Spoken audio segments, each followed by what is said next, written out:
Welcome back to the podcast. Gabe, Yanez, and I, we are joined by Frank Schwartz, also known as Dark Helmet, who's the CEO of F3, also known as the Nantan of F3. And welcome to the show. Appreciate you. Thank you, brother. Appreciate being here.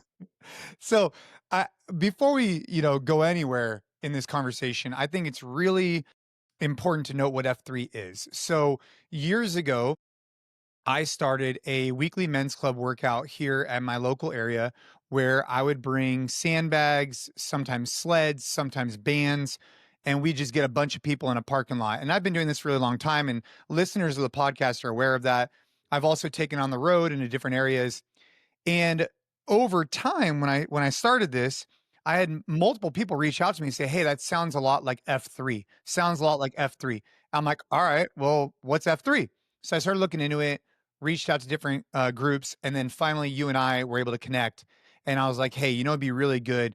Let's get you on the show. Let's have you share with us what F3 is, because I know what's happening in my local area has been absolutely incredible. But there's a network out there that's doing something similar, not necessarily the exact same, but very similar with F3. So let's dive right in. And I think a good place to start is, what is F3 and how did it get started? Absolutely. So F3, the three F's stands for fitness, fellowship, and faith. For us, fitness is yes, it's working out, but it's really more about having that centered and right relationship with yourself, right? So it's about you taking care of you and getting yourself right. Then the fellowship part, that's making sure that you're maintaining those relationships that you have in your life with your family and your friends and, your community around you, your work, stuff like that. And then faith for us is more, it's not a particular religion per se. It's not a particular belief system. It's simply an acknowledgement that there is something in this world that is bigger than you, and that you believe in that as kind of a source of truth and a way to align your life, right? So it's the right relationship with whatever it is that you believe created you and got you here, right? So whether that's a guy who's a Muslim or a guy who's a Buddhist or a guy who's a Christian or a guy who's a Jewish or whatever it might be, every guy's welcome, and we don't really care what you believe in, just as long as you don't believe you're the king of the world. Guys who believe they're the king of the world end up being kind of jackholes, if I'm being honest. Those guys are tough to work with. They're tough to lead, that kind of thing. So those are the three F's. And really it sprang out of, almost by accident. There was a guy in a way kind of doing something similar to what you do, right? He had just started sort of doing an outdoor workout kind of a thing. Although his vision, unlike yours, his vision was kind of smaller. And he said, hey, I'm going to kind of cap this thing at I think it was 25 guys or something to come out. He was a personal trainer. And so he would let all the workouts and he did all the stuff. Our founder, Dave Redding, and another founder, Tim Whitmire, both those guys were participating, and they were like, hey, this is great, but it would be really cool if we spread this out to other people. If we could get more guys to come, because this has really been really impactful for us. And the guy was like, yeah, I'm not doing that. So like, well, do you care if we go across town and just kind of start our own? And they was like, nah, do whatever you want. Right. So, there was, the date was, January 1st of 2011. And they were like, let's start. And at that time, it wasn't called F3. It wasn't called anything. It was just like, hey, come work out in this field with us at this, middle school. Right. And 40 guys showed up the first day, and they were like, wow, it's a fluke. Beginning of the year, how it is, quitter's day, right? They'll all drop off by the middle of January. There's no chance that this goes anywhere. And then it just kept growing and just kept growing. And I'm probably seeing similar things like you're seeing, right? There's something about that community aspect of being fit, of sharing suffering a little bit together, and that camaraderie that comes from that really spoke to men. And so at that point, I think Dave just kind of said, I think this might be more than just a fitness group. I think this might be a leadership group. This might be a way to solve some of the problems that we see in our society, among men. And so from there, just kind of, they became very intentional about the structure of it, the mission of it. And then, as it's grown over time, obviously, we've had to do different things to accommodate. But that was sort of the origin of it, right? It was just kind of this accidental stepping out, just try something a little different. And then pretty soon it just kind of blossomed into a lot more than that. And I think a lot of it came from, again, that element of community, that element of once you got a little bit fit, these guys who had been just sitting in cubicles for the last, however many years, And they were like, man, I feel a lot better about myself. I feel a lot better about my life. I feel better about my relationships. And then they started saying, how can we impact our communities? Like, what else could we do? And that's really where kind of this bigger vision of it, I guess, kind of came from.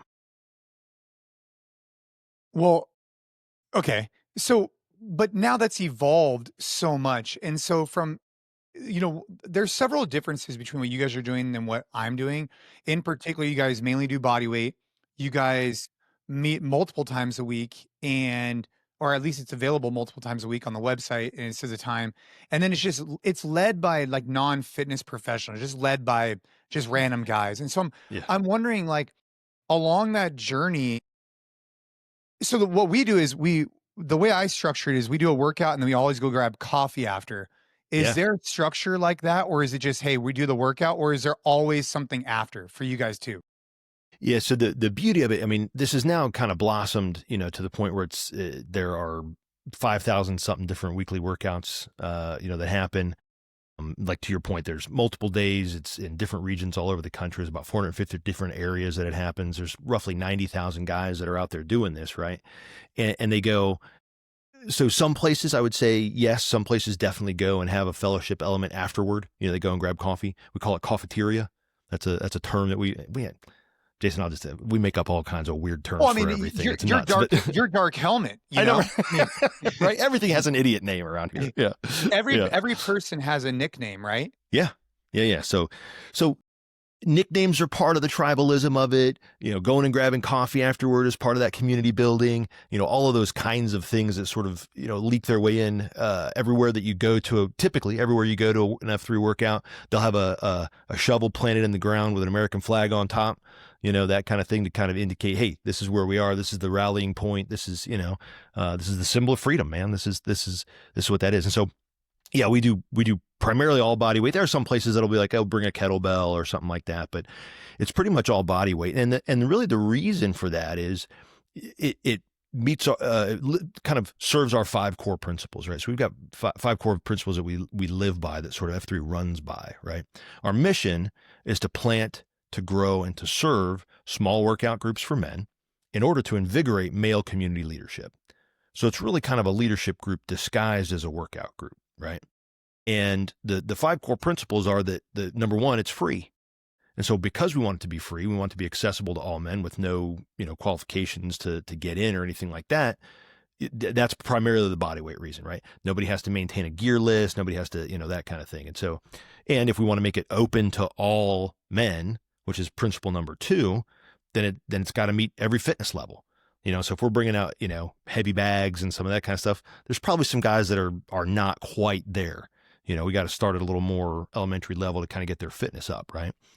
But again, kind of keeping along this line of accessibility, the 3rd core principle is that it's always outside, rain or shine, hot or cold. The guys in the middle of the country when there's 3 feet of snow on the ground are still out there doing burpees like maniacs. I live in the Carolinas, Jason. There's a good reason I live in the Carolinas. I'm not doing burpees in 3 feet of snow. It's just not happening, right? I'm not doing it. But they do it. And then to your point, that next piece is that there's no professionals. There's no one person who's the guy. So it's peer led in a rotating fashion. So if when you come out to an F3 workout, you work out with us a few times, and pretty soon you kind of get the rhythm of what it is. We may ask you to go to, you get a little bit of training kind of in the typical rhythm of how we do things, right? And then you'll be asked to lead, and then you'll be in that rotation of, hey, you're leading the workout next week, or hey, you're leading the workout tomorrow, or whatever it might be. And then the thing that really, I think that has caused the greatest stir and really is sort of the secret sauce or the special thing about F3 is we always end in a circle of trust. And what that really is a lot like going to get the coffee in a sense, because you take that time right at the end and you gather guys together, and it becomes a place for guys to share the things that are tough in their lives. We hear things like, my kid has, problems at school, or struggling with alcoholism, or, my wife and I are getting divorced, or, whatever it might be. Right.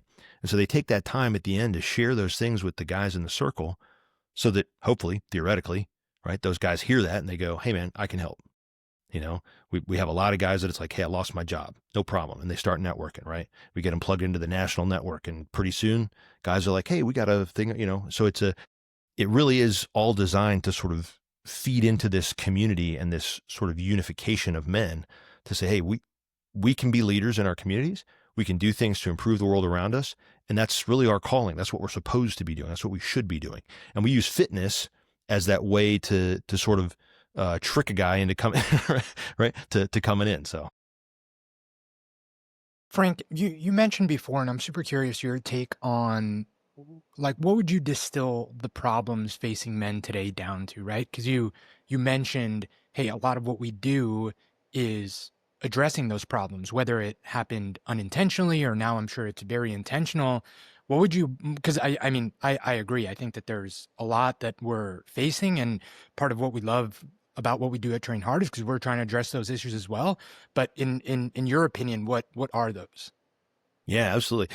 I mean, there's some things like, and I love what you guys do as far as like, the workouts and nutrition and all those kinds of things. We're trying to get people healthier. So we definitely have, I saw something the other day and it was like, I can't remember how it said it, but it was like, if you don't believe there's conspiracies now, I don't know what, like, who are you? Like, what year is it for you? Right. But like, there's a lot of people that are kind of against, healthy living for whatever reason. And that's fine. I'm not worried about that. But I think the biggest problems that men face come from the fact that we live in a world that is designed to keep us consuming. We live in a world that's designed to keep us kind of in the big treadmill and not designed for us to get out on our own, take responsibility for ourselves and lead, right? Typically, a guy who joins F3 is a guy who's, maybe kind of late 30s, early 40s, right? He's got maybe he just had the second kid or the third kid. So he's had to move out of the smaller house into the bigger house, right? And he's gotten a couple promotions at work. And on paper, everything should be working out fantastically. But at the end of the day, he sits down on the end of that bed, man, and he looks out the window and he's, holding a sock in his hand and he's like, is this it? Is this all there is? Is this what I'm for? To just grind through life? And the answer is no. No. And so he finds himself very lonely. He doesn't have, his college friends are all doing the same thing that, he's doing. They're all separated from each other. The only real friends or people that he could even call friends, maybe he has a couple people at church he talks to a little bit, or maybe his wife has a friend that her husband now becomes your default friend, or, maybe your kids play on a soccer team together. And so you're like, oh, we're sideline friends, like we chat and we, shoot bull about the game last night or something, but you don't have real deep connected and forgive the implication of the word, but intimate relationships with men.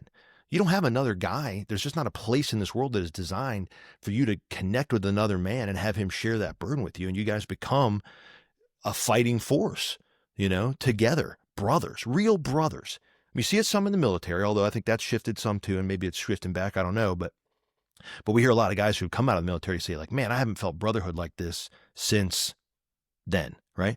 So I think that's probably one of the biggest ones, right? Is this kind of, and you see the New York Times and other people write about it, this epidemic of loneliness, right? I don't know if it's epidemic or not. I don't know, because I don't even know what that means entirely. But I do know that men are lonely.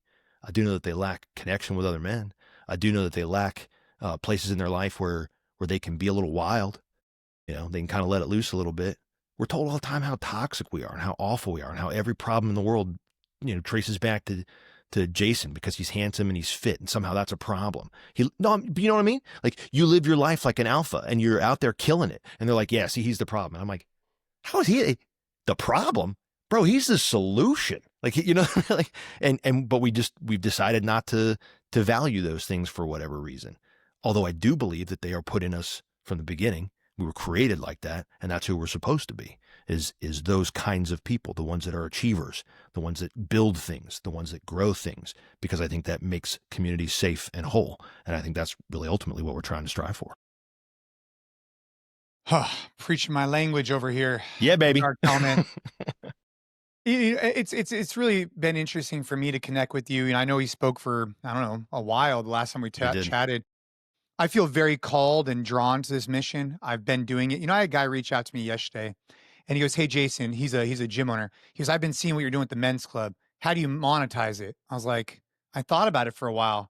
I was like, I don't. He goes, "Wait, so like, what's the angle?" I'm like, I just want to help guys. Like, sure, if they want to get on our app, they can. But dude, I travel Yeah. the country. I host these Yeah. things because I deeply care about this connection and this problem that you're addressing right now. That what you brought up, I deeply care about it, and it gives me a ton of fulfillment to be able to bring guys together and then go get coffee. And one of the things that I'm recognizing that's an issue in a pitfall with the way I've set it up is that a lot of guys come because I'm leading a workout. And I'd like to be able to get to a place where other people can lead the workout. And I think we've scratched the surface there, but the way you're structuring it, where each person kind of leads, I think could be a good way. And it just makes me think, where's the future of what we're trying to do at the Train Hard Men's Club? And it's very similar to F3, very, very Hmm. similar. But I like the idea of bringing the equipment out. I think that, you and I talked about this, that after a while doing body weight 3 times a week, I think that's a phenomenal place to go. But Hmm. man, I'm telling you, nothing, Yeah. nothing, You're Frank. going to hit a plateau, and Dude, it's but nothing, yeah. Frank, is like lately I've been bringing the sleds out and you have one guy sit on the sled and one guy push it. And these Yes. kids, these people look like they're 10-year-old kids on a playground, right? And it's like there's something super special about that. Or I bust out the tug of war recently, which was cool too. Yeah. But the point I'm trying to make is like maybe there's something there with like, I don't know, maybe there's a way to build this like it's an evolution and we start incorporating trainers who could bring out gear because I agree with you. We don't want to limit and make this like a financial requirement, but having equipment does help a lot. But It does make a I love what difference. you're doing, man. Absolutely. I love it. I Yeah. love it. Same. Same. Back at you, brother. Back at you. And that's one of the other nice things about what you're doing and about what we're doing. This is why I think it's why I was so excited when we talked before, because like, Jason, if you're not trying to make money, right, at doing this, and I'm certainly not, I'm a volunteer, right? I have a regular day job that I, go and put in my time and earn my living, right? And I just do this on the side, right? And the beauty of that is I don't have to be beholden to anybody. You know, I don't need your money because I'm not making any money. And so then you have the opportunity, you have nothing but opportunity to shape it how you need to and to help guys in the way that you see fit, right? Because you're not taking their money to do this. And so, and it makes it so that it is accessible to every guy. It makes it so that you can reach all those guys. And I also don't have to look at you and think to myself, oh, well, Jason's competition. No competition, right? There's nothing here. I just see beautiful synergy of a guy who is on the same mission that we're on. And I think he's being super effective at it. And so the question I always ask guys, and I think we talked about before is like, in F3, guys are like, well, what about, these guys that started a thing over here? What about, CrossFit or what about that? And I'm like, I don't know, that has nothing to do with us, right? We're just doing our thing, And when I see a guy like you and I go, he's on the same mission we are. So all I ask is, well, what can I do? Like, how can we help? How do we help you do more of this? What can we teach? What can you use from what we've done where we have been successful? Because, we've been around a little while and we've done it at a little bit of scale. And so we bumped our noses plenty, right? And we'll continue to, right? And so we say, hey, take any best practice you want, steal it all, take everything and make it better. If you can go back in time, when did you become the CEO? So the official takeover was January of last year. Prior to that, I had served as what was at that time there was a role called president, but it was effectively kind of the same role more or less. I did that for about 5 years. So I guess in a way, I've been doing national leadership for about 8. If you could go back in time 8 years ago for national leadership, like what lessons have you learned in regards to scale that maybe you would have imparted? I'm kind of almost trying to like Yeah. just trying to learn from you and see, hey, how do I make a bigger impact? And is there an alignment here? I'm just curious, like, what would you have done differently? Or do you think that the way you've structured is like, dude, this is the way to go. It's outdoor, it's multiple times a week, or do you think it should have been once a week? Do you think there's any difference in the structure you would have recommended otherwise? No, not one. In terms of like outdoors and all that, the 5 core principles and that kind of stuff, changed nothing. I think the only thing that well, I shouldn't say the only thing, but one of the big things I've learned that has helped us to scale is to not be afraid to fail and to simply let go of control, right? So the more that I want to be the one driving things, or the more that I tried to say, I think I should do this, or, anytime we as a national leadership, get together and like, what we ought to do is, right, we should run a program like this. That's fine. And it may go really well. It may be really successful even. but it's so limited, right? So if I maintain all the leadership to myself or to my team, right? And if I maintain any of the control to me or to my team, then I have then I've limited it to my ability to get to a place or to do a thing or whatever. And so the key of F3 and why it's explosively growing and why it continues to be successful is that we are truly trying our best to be as decentralized as possible, right? And so we try to make sure all the authority to do things resides in the regions and at the workouts where they are, right? We have a big overarching mission that everybody kind of buys into, right? We have 5 core principles that we say, these are kind of the non-negotiables as far as how these things run. But then outside of that, if Gabe says, hey, here I am just south of Austin and I like what you guys are doing, but I don't see one near me. We go, oh, okay, well, this is the mission. Here's the 5 core principles. We typically do kind of a body weight workout. We encourage you to go someplace so you can kind of view how it's done so that it sort of follows that same sort of method and ethos, especially if you're not a professional trainer, you don't know how to structure, a good, reasonable body weight workout. We'd say, okay, maybe go learn some stuff. But bro, the name of the book that started the whole thing is Freed to Lead. And that's what we believe. We believe every man is freed to lead and that he should be seeking to use his individual initiative to go and to create. Because for so long, and I think that's one of the big problems that we have in our world is that, we live in a reactive world. There's a lot of guys, the vast majority of guys, I would say, run around waiting for things to happen to them, Gabe. And they're not going out and they're not happening to things. And no one's teaching them how to do that. And I think the only way this place gets better around here is if guys are out there doing that. They're out there creating. They're not out there reacting. They're not out there just taking whatever comes to them. They've got to go and take personal responsibility. They've got to go and admit to themselves, as hard as it is and as difficult as it is to maintain, because I'll tell you, and you guys know this, leadership ain't easy. It ain't always fun. It's something that you better be called to, because I'll tell you what, it will grind you up, man. It will grind you up, right? So you've got to feel this calling to do it. You've got to be pulled in if you really want to do it. And that's how I feel. I feel pulled. I can't not do this is what I always say, right? That I don't know how to not do it. It's apparently what I was born to do. But the guys that are out there, a lot of guys are out there sitting there and going, but I need someone to tell me what to do. And they get really frustrated with me sometimes because I'm like, no one can tell you what to do. That's the beauty of being a man, right? You don't need permission to be a man. You don't need permission to lead.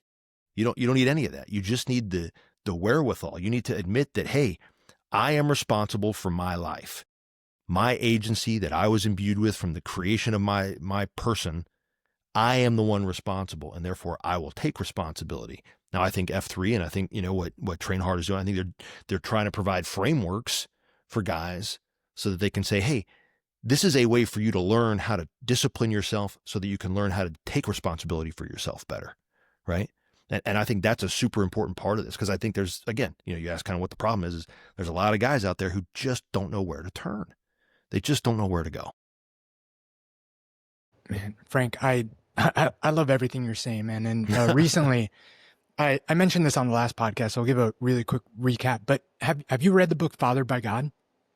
I have not. But Eldridge is the man. Oh, it's right? so good. So yes. Wild at Heart, I've read. So Fathered by God, is on my list, right? But yeah. It's like I look at all these things through that lens now of how he describes like these stages of masculinity, from boyhood to cowboy, warrior and lover, which kind of happen at the same time, then king and sage. And so much of what all of us do here, what F3 is doing, what we're doing at Train Hard, is so many men are missing that warrior stage, right? Like they're missing that, because it's exactly what you just said right now, of like never going out and like conquering that noble quest to therefore earn the strength, the discipline, all the things that you need to be a leader. Because you're saying that you're called to be a leader, but in many ways, all of us as men are called to be leaders of our household. And 100%. I know that might be like a controversial thing to say in some ways, but I believe it's true. I feel it. And I think that it's 100% something that makes like men. And, 100%. That missing is something that you can accomplish through fitness and through this brotherhood. And it needs to happen if for whatever reason in your life, you kind of like miss those lessons along the way.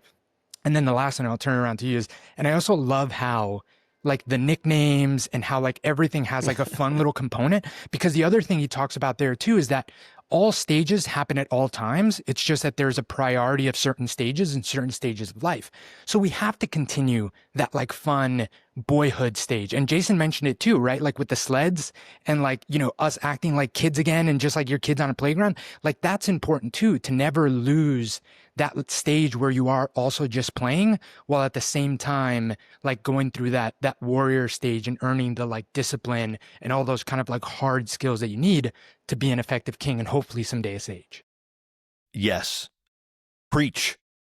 Preach. Right? Man, I mean, that's the truth. This, man. It's funny. You just made me think when you mentioned the sleds and stuff. I remember I saw a video, and I think you guys it just is so aligned. It's just so fun. We saw a video, and it kind of went like, you know, internally viral-ish, you know, just amongst our guys, right? It was two guys, Jason, it was two guys on a battle rope, on two ends of a battle rope, right? And next to each other, and on the, you know, so it's bent in the middle, right? And some guy is holding on to the bend, and they're dragging him along. Dude, I'm telling you, what is wrong we with you? busted out tug of war a couple of weeks ago. Yeah, I bet they went nuts. Yeah, we had 50 guys show up for tug of war on a Friday morning, and 25 versus 25. That's a lot of that's a lot of power going back and forth. But I mean, dude, these people are stoked. Oh yeah. And I think it's so necessary. And I think that, you know, we're drawing attention to something that like, yeah, just, you know, back to what Gabe was talking about. It's like there's this evolution that goes on. I think that, especially in the Bay Area, people get detached from this idea of like just doing hard things to other people and then sitting around and having a good conversation. I am curious, like, when you talk about this circle at the end, what we're currently doing, this is the way that I'm doing it. Yeah. And is I'm bringing everybody together. We close out. We have, I mean, ours is definitely more of like, it's a hard workout, right? And we finish, it's like, all right, guys, and we take a group photo. And in general, we ask people to take we say, hey, look, this is optional. You can do whatever the hell you want. You're a grown man. But we encourage you to feel comfortable in your own skin. That's the goal. And if you're not there today, maybe over the next 6 months or a year, we're going to get you there. But the vision is for you to take off your shirt and feel comfortable in front of your wife, in front of your kids, in front of wherever, right? And so it started off, no one really took their shirt off. Now, every picture, every time. I mean, I was in Winona, Minnesota last week, and there was like 15 of us. It wasn't a lot. And I felt a little bit uncomfortable because like, it was the first time I was in front of this group. These guys, and I was like, yeah, so normally back home, we take our shirt off for these reasons. And they're like, yeah, let's do it. Let's go. Yeah. And so anyways, that's why we close it out. Then obviously we put back on our shirt and we just have good conversation. Then we go off to coffee. But I'm wondering this circle you're talking about, how does that work? What does that look like? Yeah. So at the end of the workout, and typically ours are, and I don't know how long yours are, typically ours are 45 minutes for the most part. 45 minutes. Yeah. So we'll go hard for 45 minutes. And then at the end, everybody kind of comes back together and we literally stand in a circle, right? And again, call it the circle of trust, right? And there's like a couple of kind of ritual-ish things that we do, right? Number one is we count, you know, just to see how many guys were there, right? How many guys were here today? Oh, there were 40 guys here today. Back in the day, like it started as kind of a thing, because I think, you know, Dave and Tim were interested, like, how is this growing? Like, how many guys really are doing this, right? They were sort of interested. And there was only 4 or 5 chapters. And so they would just text and be like, hey, we had 30 guys at ours. Hey, we had 20 guys at ours. Now, you know, we have no idea, right? But we still count because locally, you know, guys, well, you know, I'll get into that in a minute, but locally guys are interested in how many guys were there. So we'll do a count off, right? And sometimes we'll count off at the top and at the back, right? Because if we're out running someplace and it's dark and whatever, you know, it's 5 o'clock in the morning when we do these things, you know, a lot of times 5:15. And so, you know, you want to make sure you came back with as many as you left with, right? That seems reasonable. But you know, so we'll do a count off and then we'll do what we call a name-orama, right? And this is just a little bit of a way to get to know each other. And so you say your hospital name, we call it. So that's the name your mama gave you before she knew your mission in life. That's the way we always say that, right? Then you say your age. And mostly that's just an interesting thing as well, because it's like, oh, well, you know, I love that Jason is, you know, 35 or whatever, and I'm 50, right? That's you know, whatever it is, right? So you say your name, you say your age, and then you say your F3 name, right? And then usually everybody repeats back the F3 name, because again, it's just a way to get to know you. So it would be like, oh, okay, I come to the end of the workout and I say, okay, Frank Schwartz, 50, dark helmet. And then guys would say dark helmet. Now, guys who are 50 and above get a respect. They'll say respect after your name, right? Guys who are 60 and above get a double respect. right? 70, I guess, is triple. We don't have a lot of 80-year-olds running around out here, but they exist. There's a few, right? But Wait, so it would be like, Frank Schwartz, 50 dark helmet. And then I would say dark helmet, respect. yep, Or yeah, if you were 60, I'd be like dark helmet, respect, respect. exactly. Huh. Yeah, that's exactly, yeah. So How do dumb, you right? how do you get your F3 name? Aha. Now that, my friend, is It's a a very interesting secret. question. You can only It's a secret. find out if Yeah. you go to a workout. proprietary. There you go. That's it. Yeah. Yeah. No, not at all. Yeah. Like people are always like, is this a cult? And I'm like, if it is the worst cult ever because we publish every practice and we're as open as can possibly be, right? We don't hide anything, right? But no, so let's say, Gabe, you came out to your first workout and you worked hard and everything, you kind of get to the end. So everyone else would kind of do their name-orama thing. And then we'd be like, all right, it's time to name the FNG. That stands for friendly new guy. Friendly, right? And so, okay, good. Let's get the friendly new guy in here. So we'd say, all right, Gabe, tell us a little about yourself. And we'd ask you dumb questions like, okay, what do you do for work? You got a family? Guys ask some questions like, what was your first movie you ever saw in the theater? We're just looking for something about you that is kind of uniquely you. And then I think to get a really good F3 name, you kind of have to go a layer or two down. It needs to be like, just have like this hint of kind of a stream of consciousness almost, right? So if I said, okay, Gabe, what do you do for a living? You're like, oh, I'm I work for a fitness company. I'm a marketing guy. Okay, marketing, fitness guy. Great, whatever. Tell me, what are some of your other hobbies besides fitness? You'd be like, oh, well, and you got a cow head back there. You're like, oh, I love to shoot cows. You're like, okay. So maybe your name, like maybe we'd stop there and just be like, all right, your name's Cow Shooter. That's it. We're just going to call you Cow Shooter from now on, right? Or maybe we'd call you like, or if a guy was really adventurous, he'd be like, oh, I think if I remember right, like, okay, so cows and tipping cows, shooting cows, tipping cows. Remember tipping cows, the thing that when I think of tipping cows, I think of Tommy Boy. When I think of Tommy Boy, I think of butchers, right? You can get a good look at a T-bone by sticking your head up a butcher's rear end. You remember that one, right? So I'd be like, oh, your name is Butcher's Ass. Like that might be your name, right? And then you just get, that's it. And then just get stuck. And you're like, and you have to, it's always a little bit insulting. You're not supposed to really love it. It's not going to, some places in the world, they're a little softer and they're like, we'll name you, Hero, or something like, we'll name you Maximus, or something. And you're like, that's a little too nice. Like it can't be kind of a cool name. It kind of has to be like a jerk name a little bit, like. I was going to say, it's so funny how unique to guys that is specifically, like how we truly do show our affection by Yes. insulting each other. Yes. Well, and to some degree too, like you get a guy like, so my name, Schwartz, guys have made fun of me my whole life about my name, right? Especially once Spaceballs came out, whatever. And my first name is Frank. And like, guys make fun of me about that too. And like, sometimes not in a good way. Right, they're picking on you about it. They'd make fun of you about it. Like not like, joking around like men do, like boys. Boys pick on each other sometimes, right? And sometimes they can be a little mean. Men tend to just kind of, pick on each other because they're showing affection. Boys do it some too, but you see what I'm saying. So the idea is like, or I should say another baked in idea is that you take that thing that a guy may have been sensitive about his whole life, right? So maybe you got the guy who's got the big nose, and you name him Woodpecker, right? And that becomes his name. And in a way, it's kind of like saying, hey, man, we don't care who you were. Breaks down. We don't care how you lived your life before. We don't care what you got made fun of. All that's over today because now you're part of us starting right here, right now. And we're just going to judge you on what you do from here. We don't care about your past. That's one of the other things I think is great. And because it's free and because it's kind of this open concept and there's this very non-judgmental way, we have workouts that happen at like men's treatment facilities, right?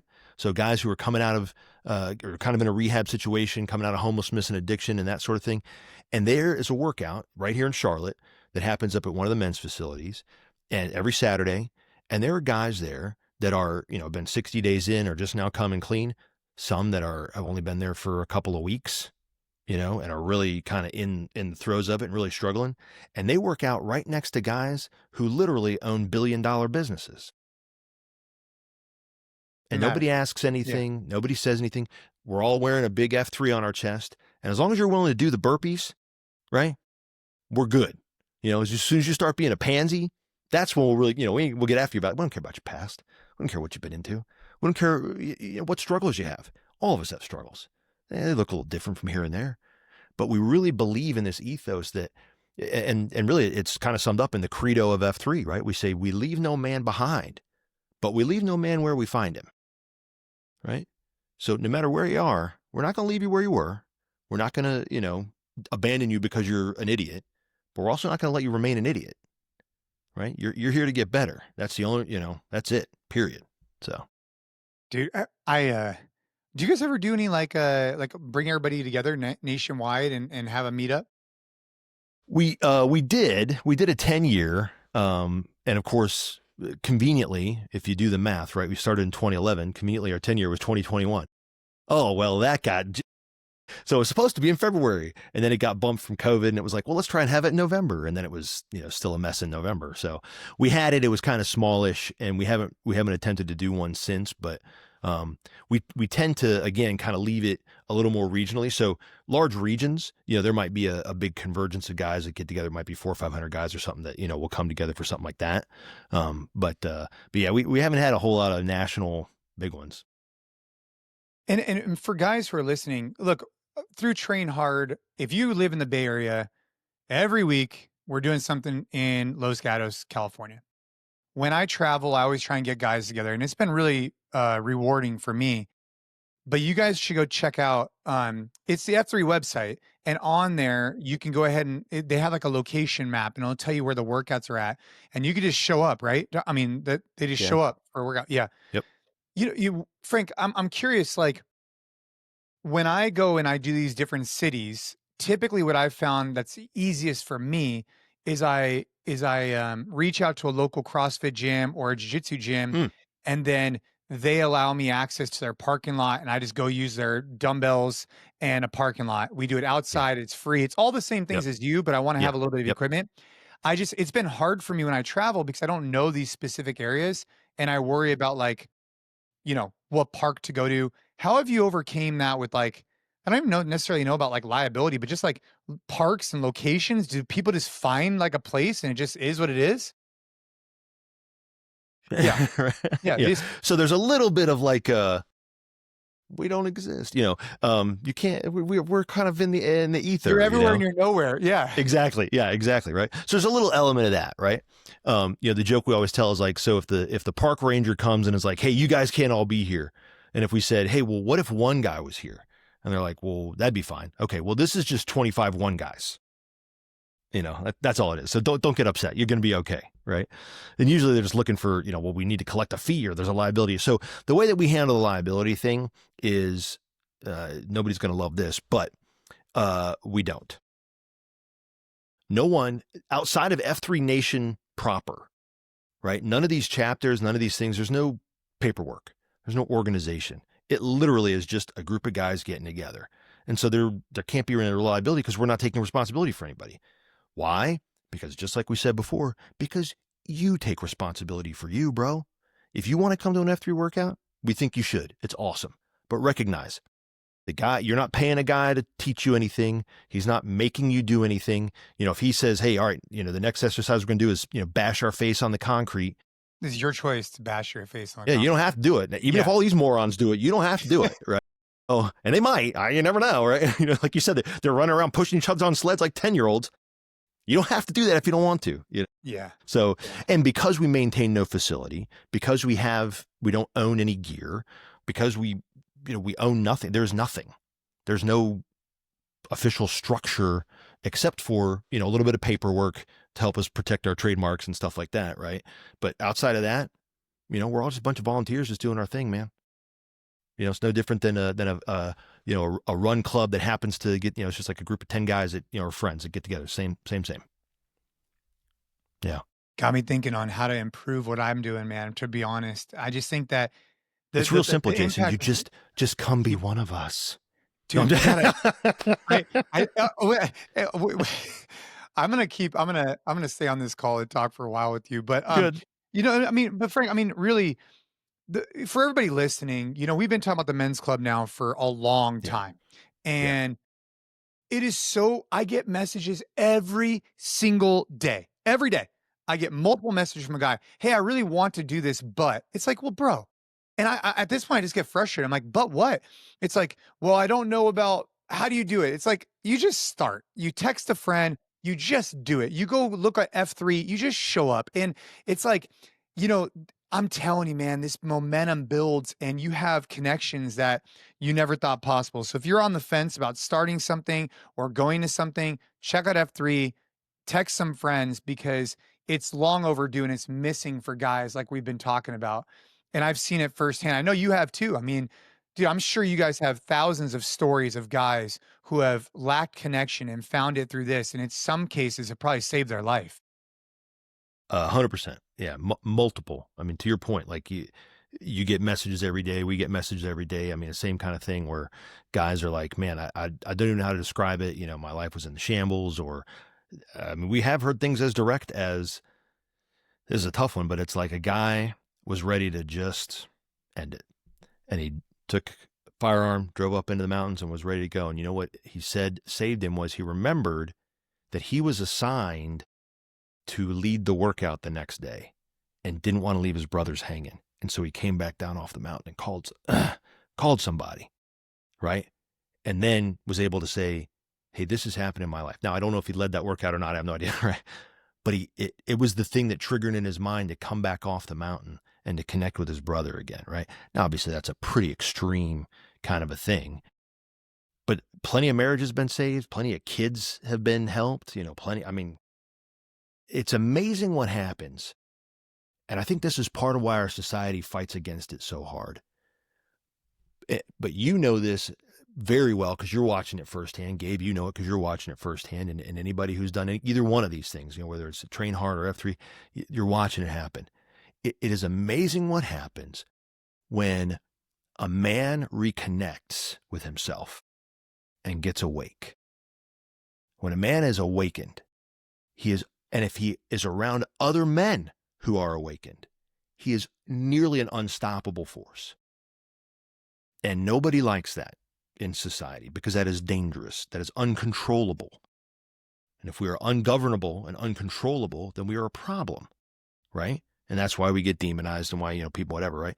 But I'm here to tell you the thing that they should want, they should want every man to be awake. They should want every man to be connected to his personal purpose. Because if that's the case, then by golly, his personal purpose is going to be in service to other people. That's the only way it works, right? So all he's going to think about is how does he serve in a loving and manly way? How do I serve others? And that's where this, you know, ends up. That's what that third F really is all about, right? Go ahead. You hit the nail on the head, Frank, when you were saying it's because I'm a genius. No, I'm just kidding. Saying, you know, this has benefited so many marriages. It's benefited so many kids. Like, men doing better means families do better. They mean communities do better. And this like ridiculous zero sum, hey, you start talking about a man's problems and you're like ignoring the problems that women face or the problems that children face is so ridiculous. And like, you know, you can't post about masculinity on social media without half the comments being like, you know, that, like you were saying, you're some kind of, you know, you're part of the problem, where it's the solution. Like the solution is leaning into these like traditional values of discipline and strength and like leadership. And man, you like put that out there and like, you know, people get uncomfortable and they say whatever. It's so ridiculous. It's so ridiculous. Yeah, man, get me fired up. You know, it comes from fear. And I love how you said it's a zero sum game. I really think that's what people believe it is, that there's some sort of finite amount of okay or positivity or something that can be, you know, it's like, oh gosh, well, if men get it all, then nobody else gets any. And the funny thing is that, you know, we say a lot that like the solution to bad speech, right? So you see people out there saying, like, the solution to bad speech is not less speech. It's not governing speech. It's more and freer speech. That's the way to solve it, right? Because then people can parse out those ideas and figure out what's really true and what's really not, right? Same kind of thing. The solution to families not thriving is not to beat men down because, you know, they are somehow the problem because there's a few guys that are problems or whatever, right? The solution is to get more men okay. The solution is to get more men in community with one another. The solution is to help a man be unlocked, right? And to understand his purpose in protecting and providing and presiding not just for his family, but for everyone around him as well. Right? I mean, that's what we are called. That's what we were created for. And so connecting back to that general overall purpose, and then through the framework of F3 or through the framework of Train Hard or through, just being around other good and forward-minded men, right? You start to figure out what my place in that is, right? And now I know what I'm for in connecting to this greater purpose of making communities better, of making the world a safer and better place, of uplifting others. And once a man understands what he's for, if he can get other men around him who believe in him and will help him, point to a problem. As Vanilla Ice would say, yo, I'll solve it. Right? Right? That was good. I was just watching the camera when he said that was perfect. 100%, man. Yeah. I love it. Frank, I think what you guys are doing at F3 is incredible. I've taken a lot away from this. I'm just brainstorming for me, because I didn't start the men's club for any other reason than why F3 was started. Like, I saw a need and I wanted to deliver it. And I wanted to break down the barriers and the reasons why guys can't train. It's like, bro, join me in a parking lot. And tomorrow morning at 6:30, we'll be getting after it. And any guy is welcome. I think the work that you guys are doing is really phenomenal. And I want to find ways to collaborate and connect and see why did our paths cross the way they did? Why did I felt so called to talk to you guys and to talk to you in particular, because I think that the work that we want to do is like a rising tide raises all ships. And like, there's so many guys out there that need to use fitness as a tool to help level up in all these other areas. And I'm convinced of that. I think that this is the unlocking tool. And so, I'm looking forward to collaborating more with you. For people who are interested in F3, what's the best website to go to? And we could put in the podcast show notes. Sure. F3nation.com. Yeah. Just go to F3nation.com. Can't make it simpler than that, right? Like you said, Jason, and in fact, I don't know when this airs. I can't remember when Liz said this airs, but Monday. Okay. Well, then it'll be a little early, but it's pretty soon. In the next couple of weeks, we're launching a kind of a redesign of our website, and you'll go out there and basically it'll have two buttons, and it says like, hey, this is my first time here, or hey, I've been, like I'm already a guy in F3. And so you would just go out there and basically you just click and go, hey, I'm new here. And the first thing you'll see is a map, and it geolocates where you are, and it'll show you all the workouts that are near where you are. And like you said, you just show up, man. It's as simple as that. And then you can read about what our mission is and some of those things and transformation stories and all that kind of stuff, right? But really, that's the first step. And Jay, I mean, you couldn't have said it any better, right? You said guys just believe that somehow there's like some sort of magical code or secret handshake or something to get on the inside track. Nah, bro. Just show up, do stuff. Yeah, you're gonna be just fine. Show up, just do a thing, right? We always say in F3 we go, anytime you sit back and you say to yourself, somebody ought to do something about that. Guess what, brother? Probably you. You're that somebody, right? Yeah. You are that guy. Consider yourself called. And if you want to shrink away from that, and if you want to hide from it, that you do it at your own peril. You do it at your own. Man. Dark Helmet, you came with the heat today. I appreciate you. I appreciate the mission. For us at Train Hard, we're trying to, we're putting out, in my opinion, the best programs to help guys just get fit, be capable. But the connection that you could get from doing that shoulder to shoulder with somebody else, it's profound. Can't beat it. Yeah, can't beat it. You can't beat it. Agree. So check out F3 Nation and what they have going on. I really appreciate you, Frank. Thank you so much for coming on the show. And for everybody listening, if you got value out of this, share it with 3 of your guy friends. Be like, dude, I listened to this guy. He talked about F3. His name's Dark Helmet. He's a badass. You got to check out this podcast. So share this episode with 3 friends. Appreciate all you guys and keep training hard.